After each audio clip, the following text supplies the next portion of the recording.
In 1871, a United States Department of Agriculture survey counted 252,539 miles of stone wall across New England and eastern New York. Enough wall to circle the earth 10 times, all built by hand. And most of it is still standing. The people who built it were not kings, not architects, and not men with machines. They were farmers, farm wives, hired hands, oxen teams, and children with cold fingers and sore backs, trying to solve the same impossible problem every spring.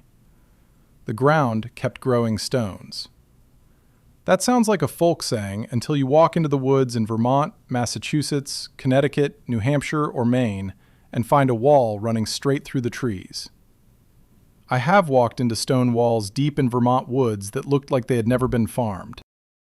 I have followed walls into forests for half a mile, over roots, through ferns, past maples and hemlocks, with no road, no barn, no chimney, and no field in sight. But those walls were not built in the forest. They were built in open fields. From 1650 to 1860, colonial and early American farmers pulled stone from the soil, dragged it to the edge of the field, and stacked it without mortar, using gravity, weight, patience, and a kind of practical intelligence that modern people rarely stop long enough to notice.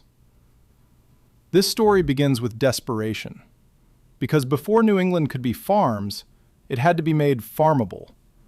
And before it could be made farmable, somebody had to deal with the stones.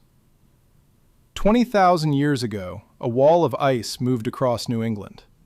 The Laurentide ice sheet did not care about farms, fences, sheep, orchards, or towns that would one day carry names like Concord, Wethersfield, Sturbridge, and Derry. It pressed down on the country with a weight so large it is hard to picture. It scraped bedrock. It broke ledges. It picked up fragments of granite, gneiss, schist, quartz, and trap rock, carried them in its frozen body, ground some of them smooth, cracked others sharp, and left them scattered when the ice retreated.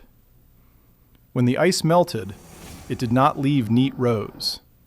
It left a stony inheritance. The first trees grew over it. Leaves fell for thousands of years. Soil formed. Roots knit the upper ground together.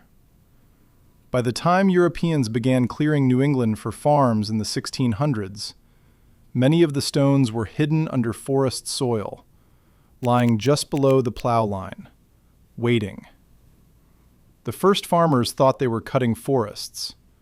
They were really opening a stone field.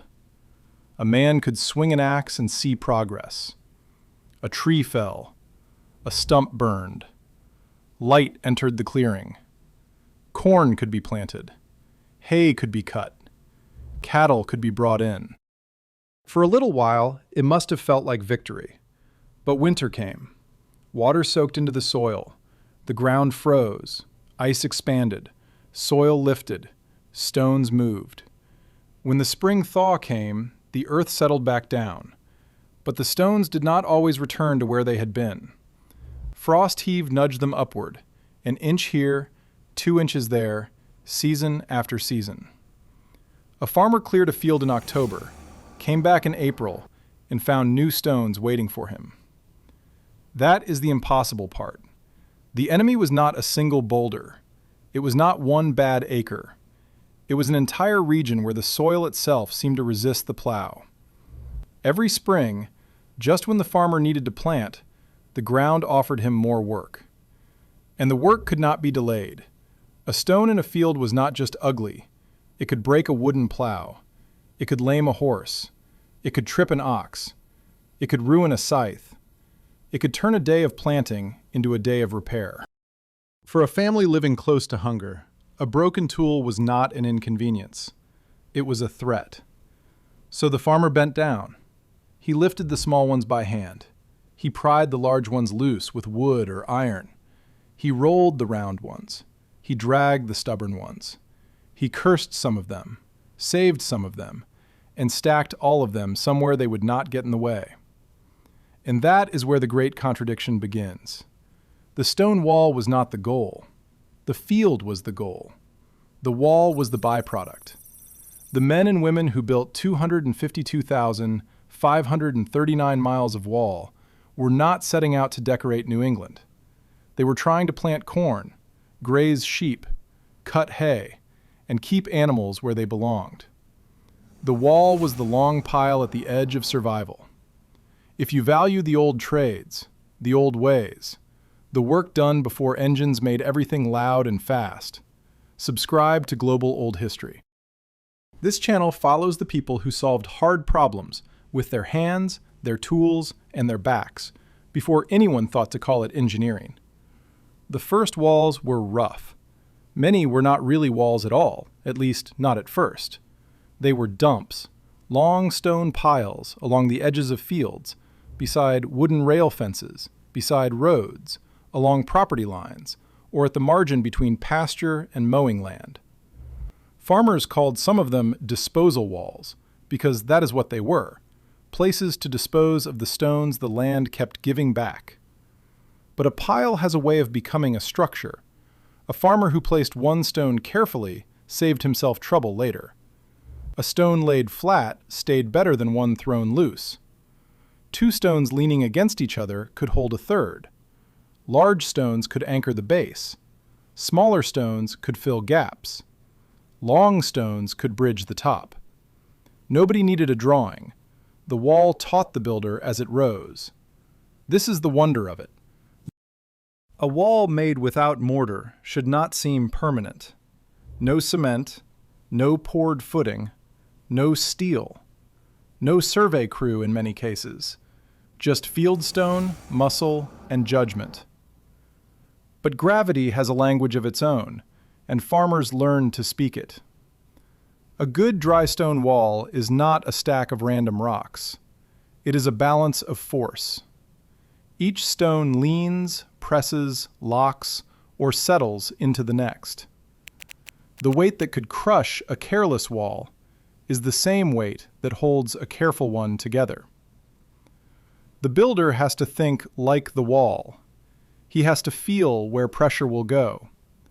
He has to know which stone belongs at the foot, which belongs in the middle, and which should be saved for the top. That knowledge did not come from books. It came from lifting. A boy learned by carrying small stones. He learned which ones fit a gap and which ones would roll out. He learned not to waste a flat stone in a place where a round one would do. He learned that a pretty face on the outside did not matter if the center was hollow. He learned that a wall built too straight, without a battered lean, could slump. He learned that a wall built too loose would invite frost, roots, and cattle. The fathers did not need to lecture much. The stones corrected the children. By the 1700s, New England farms were expanding inland. Timber fences still mattered because wood was plentiful at first. Split rails could be made from the forest that had just been cut. Zigzag fences could be moved. Brush could be piled. But as farms matured, the problem changed. The old-growth forest was gone. Fields had to be maintained year after year. Wood for fencing became less convenient in many places. Stones kept surfacing. Therefore, the old wooden fence line became the natural place to put the stone. Over time, the stone pile supported the fence. Then it replaced parts of the fence. Then, in many places, the wall became the fence. A man who had no spare money could still build with what the field gave him. That was the harsh beauty of it. The material was free, but the price was paid in labor. 1 mile of stone wall is hard to imagine, honestly. Not the distance, the work. A mile is 5,280 feet. If the wall is only waist high, that is still thousands upon thousands of stones. A single stone might weigh 5 pounds. Another might weigh 50. A stubborn fieldstone might weigh 200. Some could only be moved by 2 men, a pry bar, an ox team, and patience. Now picture doing that after morning chores, after milking, after feeding animals, after cutting wood, after mending harness, after repairing tools, after breaking ice from the water trough. The wall rose during spare time, which is another way of saying there was no spare time. The seasons ruled everything. Spring revealed stones, but spring was also planting time. Summer was haying, weeding, grazing, and repair. Autumn was harvest, slaughter, cider, wood, and preparation for cold. Winter was the season when fields rested, but people did not. That was when many farmers had time to haul the bigger stones across frozen ground. Winter made the work possible. A heavy stone that would sink a cartwheel in mud could slide on snow. Ice turned poor roads into hard tracks. Oxen could pull a stone boat, a low wooden sled built close to the ground, across a frozen field with less strain than a wagon in summer. The stone boat was one of the plainest tools on the farm, and one of the most important. It was not pretty. It did not need to be. A stone boat was built low so the load did not have to be lifted high. A man could pry a stone onto it or roll it with a lever. The oxen leaned into the yoke. The chain tightened. The sled scraped forward. A stone that had sat in the field since the glacier could move, slowly, toward the wall. That is the kind of engineering that never gets a monument. No patent office, no inventor's portrait, no factory name stamped on the side. Just a sled, a team, and the understanding that if the stone could not be lifted, it could still be dragged. The tools were simple because they had to be. Wooden pry bars came first in many places, cut from tough hardwood. Later, iron bars made prying easier, though never easy. A sledgehammer could split or nudge. A crowbar could loosen. Chains could pull. Wedges could persuade. Hands did the rest. The farmer did not conquer the stone all at once. He negotiated with it. A stone too large for the wall might become a corner. A flat slab might become a cap. A long stone might tie two faces together. A boulder too heavy to move might remain in the field, and the wall might bend around it. The finished line was sometimes straight because the boundary was straight. Other times it wandered because the work followed the ground. That is why old walls feel alive. They record decisions. One notch means a ledge was in the way. One bulge means a big stone refused to go farther. One sudden turn means an old lane, a vanished pasture, or a property line whose deed may be gone. One gap may have held a gate. One heap may mark a place where a farmer finally ran out of patience and dumped the rest. But all walls were not the same. The simplest were single stack walls. A single stack wall was the cheap version, if cheap can be said about 500 man-hours per mile. It was often one stone thick, quick to build by local standards, useful for sheep, and good enough where the pressure was not too great. Sheep are persistent, but they do not lean into a wall like cattle. A single stack wall could mark a field edge and hold a flock if it had enough height, enough roughness, and enough help from brush or rail. But cattle are different. A cow is a living force of inconvenience. It rubs, it pushes, it leans, it finds gaps. Therefore, cattle needed stronger barriers. That is where double stack walls mattered. A double stack wall has two outer faces, one on each side, with smaller stones filling the core. The best builders tied the two faces together with long stones that reached deep into the wall. This made the structure more stable, broader at the base, and better able to survive frost, animals, and time.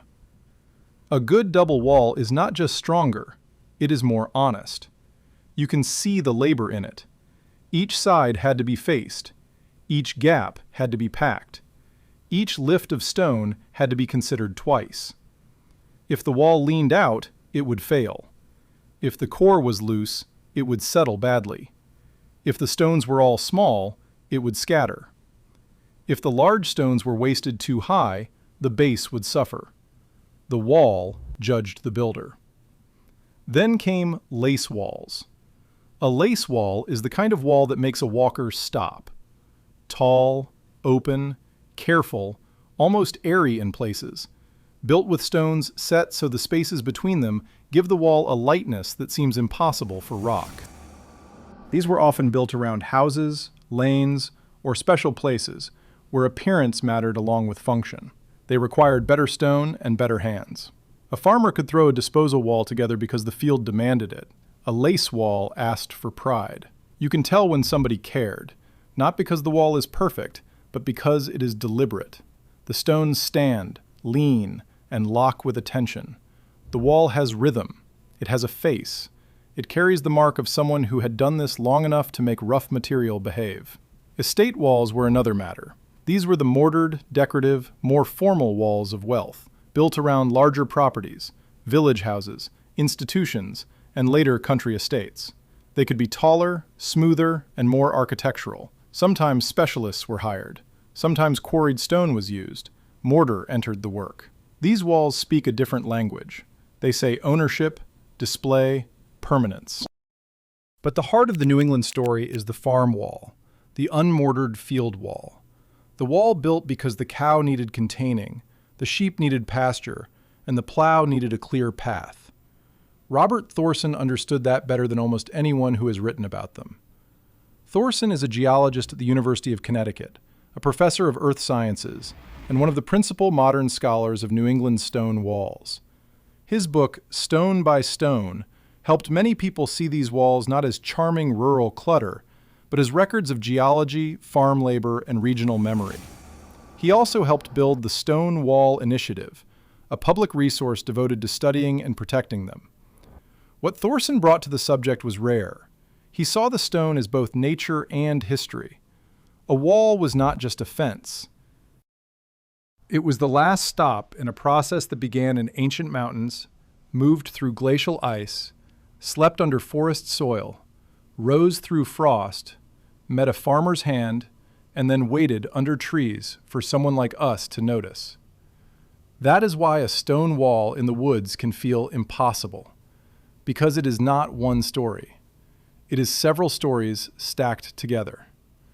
Geology below, agriculture above, labor in between, memory over all of it.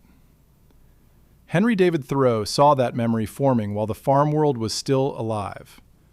Thoreau, born in Concord, Massachusetts in 1817, is remembered as a writer, naturalist, walker, and observer of ordinary things that other people passed too quickly. In the 1840s, in and around Concord, he walked the fields, roads, woodlots, and walls of a town where agriculture and thought lived side by side.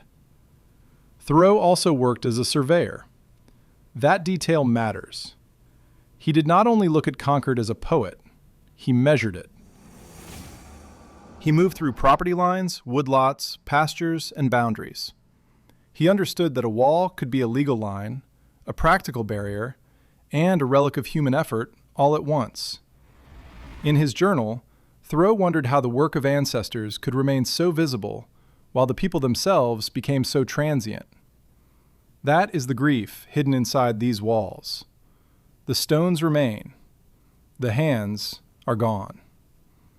But before the grief, there was pride, because a farmer who built a wall had done something that worked, not in theory, not on paper, in weather, against animals, against frost, against debt, against hunger. A wall that survived one winter had proved itself. A wall that survived one generation had become part of the farm. And then, in the early 1800s, the wall-building boom arrived. The cause had wool on its back. William Jarvis was not a poor hill farmer. He was a Boston-born merchant, a diplomat, and the United States consul to Portugal. He had connections in Europe, money, and an eye for opportunity. During the wars around Napoleon's Spain, the old Spanish control over merino sheep weakened. Merinos were prized for fine wool. Jarvis helped bring them into the United States around 1810, and he later made Wethersfield, Vermont, one of the centers of the new sheep economy. This changed New England hills.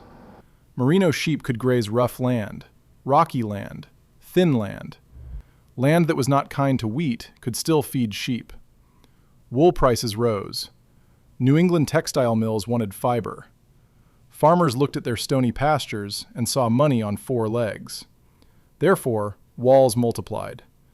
From 1810 to 1840, the merino sheep boom drove much of the wall construction remembered today. Sheep needed boundaries. Pastures had to be enclosed. Flocks had to be separated.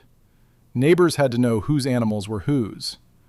A farm that once needed some walls now needed more. A hill that once seemed too rough for crops could be cleared for grazing. The sheep did not build the walls, but they gave farmers a reason to keep building. In Vermont, by the late 1830s, sheep numbers soared past 1 million.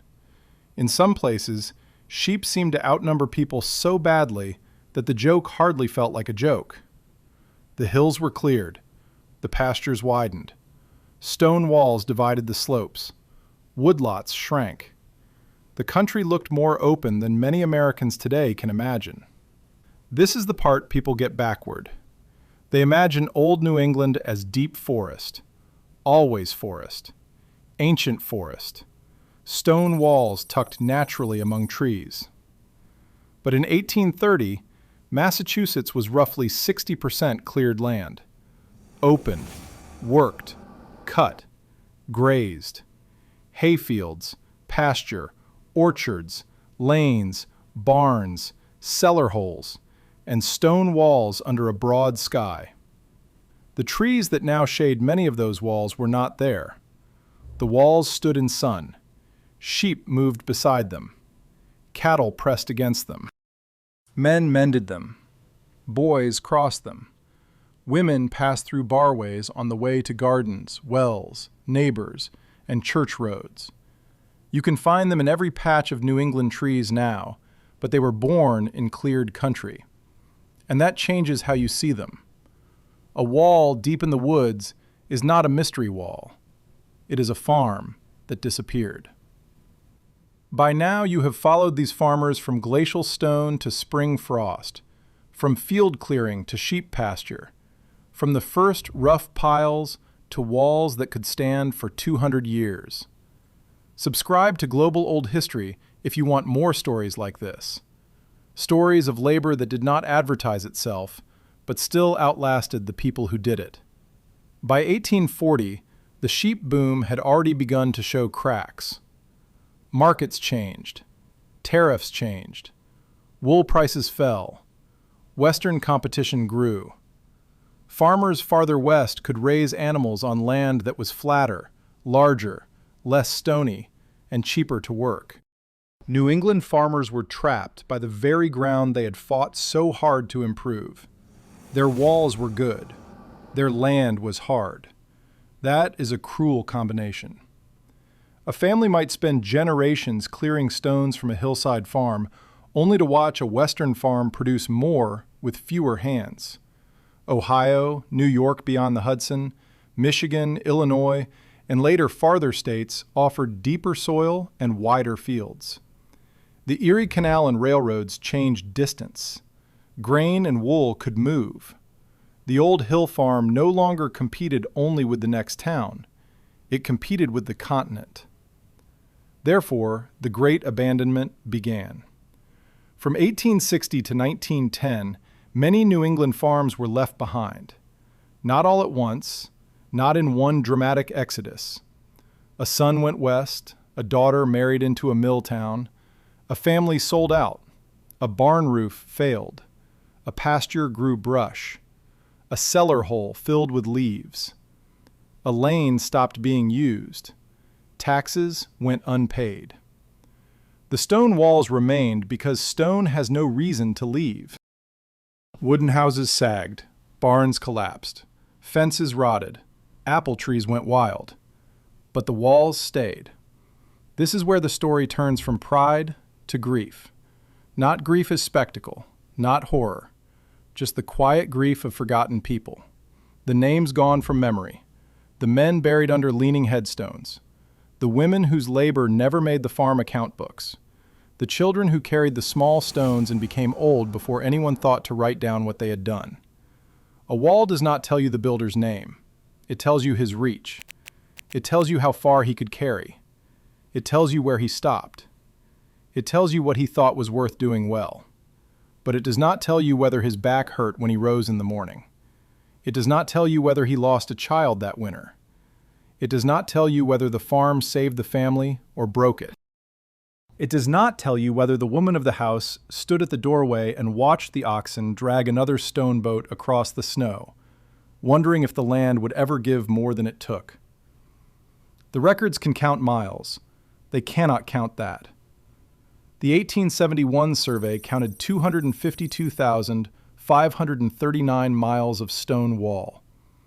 The number is so large it almost becomes useless. Enough to circle the earth 10 times. Enough to run from Boston to California and back again many times. Enough to outmeasure almost any road system of its day. But a mile is a better unit for respect. 1 mile of wall is estimated at about 500 man-hours of labor. That means 250,000 miles comes to roughly 125 million man-hours. 125 million hours. That equals about 14,000 years of human effort. Not machine effort, human effort. Hands on stone, boots in mud, shoulders under strain. Oxen breathing steam in winter, children carrying cobbles, men placing rocks after chores, women keeping farms alive while the wall work took time from everything else. Hired hands earning wages, neighbors helping after a storm, a father showing a son where the big stone goes because the wall will fall if he wastes it. 14,000 years is older than farming in many parts of the world, and New England put that much work into walls that many people now pass without seeing. The walls were built primarily between 1650 and 1860, but the Great Surge came later than people think. The popular image says colonial, buckled shoes, early cabins, first settlements. Some walls do go back that far, but much of the wall work belonged to the late 1700s and early 1800s, when farms had matured, forests had been cleared, wood fencing had become less convenient, and sheep gave the work new urgency. This matters because it rescues the builders from legend. They were not vague ancestors in a storybook past. They were early Americans, working in a young republic. Some had lived through the Revolution. Some had sons in the War of 1812. Some read newspapers by candlelight. Some watched railroads arrive. Some saw mills grow in river towns. Some heard talk of Western lands and knew, quietly, that their children might not stay. But they kept building, because a farmer does the work in front of him. That sentence may be the closest thing to the whole story. The work in front of him was stone. Spring after spring, stones came up. A farmer could complain, and surely he did, but he still had to move them. He did not need to love the wall. He needed the field. Therefore, the wall rose. In this way, the walls became accidental monuments. Nobody planned a regional memorial to farm labor. Nobody voted to build a stone record of New England endurance. Nobody stood in a town meeting and proposed a project that would circle the earth 10 times. Yet, that is what happened. One farm at a time, one boundary at a time, one cartload at a time, one stone boat at a time. That is why the scale feels unreal. Great works usually have a center. A pyramid has a king. A canal has a charter. A railroad has investors. A mill has owners. The stone walls had no single master plan. They had thousands of small necessities, repeated until they became enormous. A man cleared his north field. His neighbor cleared the south pasture. A town widened a road. A family enclosed sheep. A father divided land between sons. A hired hand rebuilt a collapsed section. A child stacked stones too small for the base. Multiply that by decades, counties, states, and seasons, and the ordinary becomes almost impossible to believe. The work had its own methods. When stones surfaced in spring, the smallest could be carried in baskets, aprons, or by hand. Medium stones might go into a cart if the ground allowed it. Larger stones waited for a better day. A farmer might mark them, pry around them, and come back when he had help. Two-man teams mattered for heavy stones because one man could pry while the other blocked, rolled, or guided. The safest lift was often no lift at all. Better to roll, better to drag, better to slide. Oxen were patient power. A good ox team did not hurry. It leaned, it listened, it knew voice commands. It pulled sledges, carts, logs, and stone boats. Horses had their place, but oxen were steady, strong, and suited to slow farm work. A pair of oxen could turn an impossible stone into a movable one. The sound must have been everywhere in winter. Wooden runners over packed snow, chains tightening, men calling to oxen, stone scraping onto stone, a sledge ringing against a stubborn edge, breath in cold air, then the hollow thud of another rock settling into the wall. And after all that, spring could still undo part of it. Frost heave did not only lift stones in fields, it moved walls too. Water entered gaps. Ice expanded. Stones shifted. A wall that looked sound in October might bulge by April. Hunters, livestock, tree roots, and time added their own damage. That is why walls had to be mended. Building was one job. Keeping it upright was another. A wall was never finished forever. It was finished for now. That is another old lesson we have nearly forgotten. Modern shortcuts promise final solutions. Pour it, seal it, bolt it, replace it, buy another. The farmers of New England lived closer to maintenance. Every fence, gate, roof, harness, wall, ditch, and road needed attention. A farm survived because small failures were handled before they became large ones. A gap in a wall was not a symbol, it was a sheep problem. A loose stone was not rustic charm, it was tomorrow's repair. There is dignity in that kind of attention. It does not ask to be admired, it simply prevents trouble. Tom Wessels, in Reading the Forested Landscape, taught many walkers to read old woods for human signs. Not just walls, but cellar holes, wolf trees, old roads, charcoal sites, pasture juniper, barbed wire swallowed by bark, and the shapes of trees growing where fields once lay. His work helped people understand that a forest can be young even when it feels ancient, and that the ground under your boots may have been a farm not very long ago.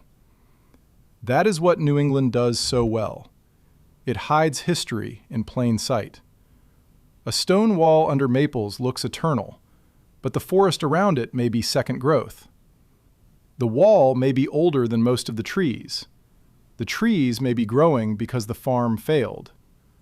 The roots now prying the wall apart belong to the forest that returned after the people left.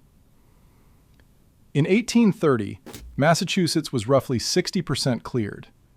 Today, it is about 64% forested. That reversal is not just a statistic. It is a change you can walk through. A field becomes brush, brush becomes saplings, saplings become woods. Pines rise first in many old fields. Hardwoods follow. Stone walls that once divided sunny pasture become shadow lines under leaves. Ferns cover the lanes. Cellars fill. The old orchard drops sour apples for deer.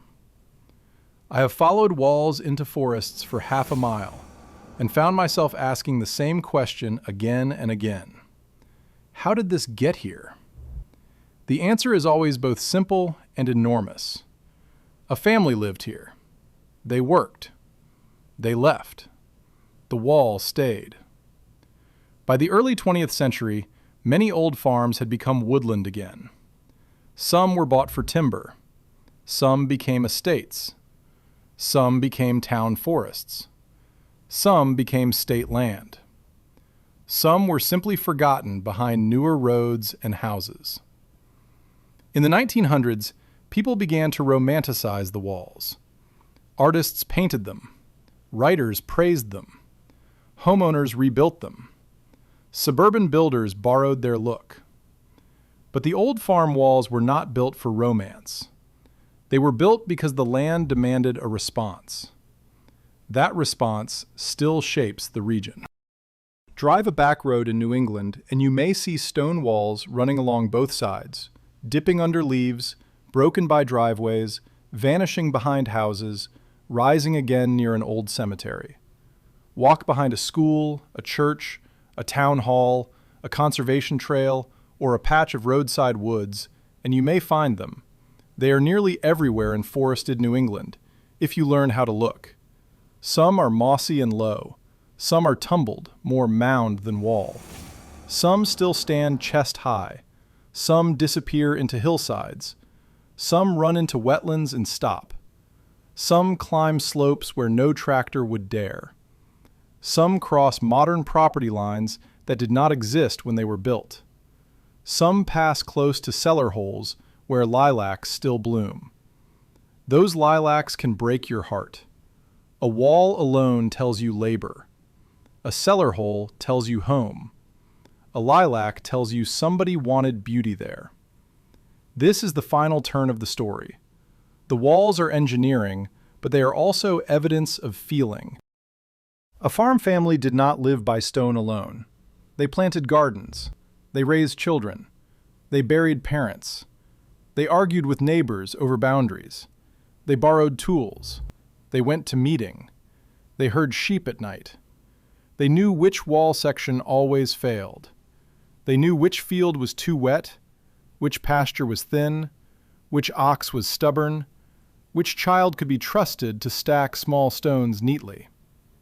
History often saves the names of men like William Jarvis because he changed markets. It saves Henry David Thoreau because he changed American writing. It saves Robert Thorson because he gave the walls a scientific and cultural voice in our own time. But the wall builders were mostly unnamed. That does not make them less important. It makes the walls more important. Because the wall is the record they left when the paper record did not bother with them. A census might list a farmer's household. A deed might mark a boundary. A town book might record a tax. A church might record a marriage. But none of those records tell you the exact weight of the stone he moved after dinner, or the way his daughter stacked the small ones because her hands were quick, or how the oxen knew the path to the north pasture without much command. The wall tells you someone did the work. Not who, but someone. And sometimes that is enough to create respect. The farmers who built these walls were not perfect figures from a clean past. They were people in a hard world, part of settlement, displacement, property making, and the heavy reshaping of the ground. Their farms came after indigenous homelands had been taken and transformed. Their walls marked ownership in a way earlier peoples had not used in the same manner. To honor labor honestly, we do not need to pretend the past was simple. It was not simple. But the work was real. The stones were real. The effort remains. That is why the walls deserve a serious eye. They are not just quaint. They are not just old-time decoration. They are one of the largest handmade structures in North America, spread not as one monument, but as a web of work across farms, towns, and woods. And they were built mostly without mortar. That detail still stops me. No mortar means no glue, no binder, no chemical promise. The wall depends on placement. It depends on the builder's eye and the stone's own weight. Put the wrong stone in the wrong place, and the wall remembers. Put the right stone in the right place, and it may stand longer than the house. There is a lesson there, though I do not want to polish it too much. Old work lasted because it had to answer to weather. A farmer could fool a neighbor for a week with a bad wall. He could not fool January. He could not fool April thaw. He could not fool a bored cow. The wall either stood or it did not. Every season audited the work. That kind of judgment is severe. It is also fair. The wall does not care what a man intended. It cares what he built. By the end of the 19th century, when many farms were emptying, the walls had already begun their second life. They were no longer just fences. They were relics. Thoreau had sensed it. Later writers deepened it. Robert Frost would make a New Hampshire wall famous in the early 20th century through poetry. But the walls did not need poetry to matter. They already held the memory of work. Today, a walker may step over one without thinking. A deer may follow one as a path. A chipmunk may live inside it. A snake may warm itself on it. Moss may soften it. Roots may loosen it. Rain may wash soil into it. But the wall still draws a line. Not always a legal line anymore. A human line. A line between forest and field, past and present, memory and forgetting. When you stand beside one of these walls in the woods, you stand beside a decision repeated thousands of times. Pick up the stone, move it, place it, go back, pick up another. Do that until the field can be planted. Do that until the pasture is enclosed. Do that until daylight fades. Do that every year the ground gives you more. It is easy to admire the final number, 252,539 miles. But the number can become too grand. It can float away from the body. Bring it back down to one stone lifted from wet soil, one stone cold enough to hurt the fingers, one stone rolled with a boot, one stone pried loose by a tired man who still had animals to feed. One stone carried by a child who did not know that 200 years later, strangers would call it heritage. One stone placed by someone who expected nothing more than a better field. That is where the awe belongs. Not only in the mileage, in the repetition. The quiet, repeated act is what built the impossible thing. A pyramid rises because a ruler commands it. A cathedral rises because a church funds it. A railroad rises because investors expect return. New England's stone walls rose because thousands of families faced the same stubborn ground and reached the same practical answer. Move the stones to the edge. Stack them. Keep going. That is why they outlast everyone. The farmers who built them are gone. William Jarvis is gone. Thoreau is gone. The sheep boom is gone. Many of the farmhouses are gone. Many of the barns are gone. The open hills returned to trees. The wooden rails rotted. The lanes vanished. The hand tools rusted away. Even the names of the builders, in many places, have slipped beyond recovery. But the walls remain. At the end of a long walk, when the light drops and the trees turn dark, an old wall can appear almost by accident. A low line of stone, green with moss, half collapsed, still moving through the woods with a purpose no modern map explains. I have put my hand on those stones and felt the strange closeness of it. Not because I knew the man who placed them. I did not. Not because the wall was grand. It was not. But because the work was still there. A human hand had lifted that stone. Another human hand was touching it now. Between those two moments were winters, wars, railroads, mills, abandoned farms, returning forests, paved roads, electric lights, chainsaws, satellites, and all the noise of modern life. The stone had waded through all of it. If this story has given you a new respect for the labor hidden in ordinary places, Subscribe to Global Old History. There are more forgotten trades, more old works, and more still-standing pieces of American effort waiting to be noticed. The next time you walk in New England woods and see a stone wall running between the trees, do not think of it as scenery. Think of it as a field edge. Think of a farmer in spring, finding stones where he had already cleared stones. Think of frost lifting the old glacial rock. Think of oxen pulling a stone boat across winter snow. Think of children stacking the small ones.